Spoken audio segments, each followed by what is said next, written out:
আব্বা আমরা যে দাঁত মাজি দাঁতের রং উঠে যায় না কে? আব্বা একথা বাদ দাও, কানা মানুষ ঘুমাসে কখন? কে রাত্রি? তে বোঝে কিভাবে এখন রাত? আব্বা আর একটা কথা, ধান গাছে কাঠ হয় না কে? আচ্ছা তুই ক, গম দিয়ে ভাত রাতা যায় না কে? এই ছেড়া এমনি কল রোদের ভিতর বসে থাকতে ভাল লাগতেছে না, আর এই আবল তাবল প্রশ্ন দিন আর করিস না। আব্বা এর আগেও কি আমাকে তুমি কি থামাইবে পারছাও? না তাহলে আজকেও আমাকে থামাইবে পারবে না, আমি আবল তাবল প্রশ্ন করবই। ভালো জ্বালায় পড়লাম তো।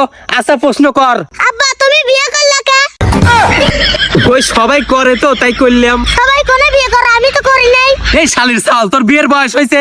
কে আব্বা তুমি কয় বছর বয়সে বিয়ে করছিলে? 14 বছর। আর আমার বয়স কত? কে 16? তাহলে আমার বিয়ে দিচ্ছ না কে? দেব না, আগে নিজের পায়ে দাঁড়া। তাহলে এই দুইখান কারবা? আব্বা তুমি বিয়ে না দিলে আর একটা কথা কও। কি কথা ক? পুঙ্গাই বেটা। ও আব্বা রাগ করো না, আর একটা কথা শোনো। শোন জিরো, এইবার যদি তুই না থামিস তোর মুখ কইলে হালি দিয়ে সেলাই করে দেবো না। আব্বা এই প্রশ্নের উত্তর তুমি দাও। আচ্ছা ক। আব্বা কমলা লেবু আগাইলো না কমলা কালার আগাইলো?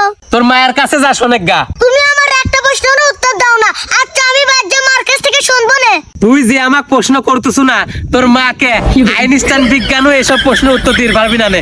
একটু ভালো ধরনের প্রশ্ন কর যাতে আমি উত্তর দিতে পারি। আচ্ছা আব্বা তাহলে কও তো, লাউর নাম যদি কদু হয়, মিষ্টি কুমড়োর নাম যদি কদনা হয়, তাহলে ধানের নাম কি? দূর ছাড়া, এইসব প্রশ্নের উত্তর আমি কেবা করে দেবো? প্রশ্ন উত্তর দিয়ে পারবে না, তাহলে আব্বা হইছো কে? তোর মাক বিয়ে করলাম সেই জন্যে। আমার মা এক বিয়ে করলে কার একজনের বিয়ে করে ফেললো লয়?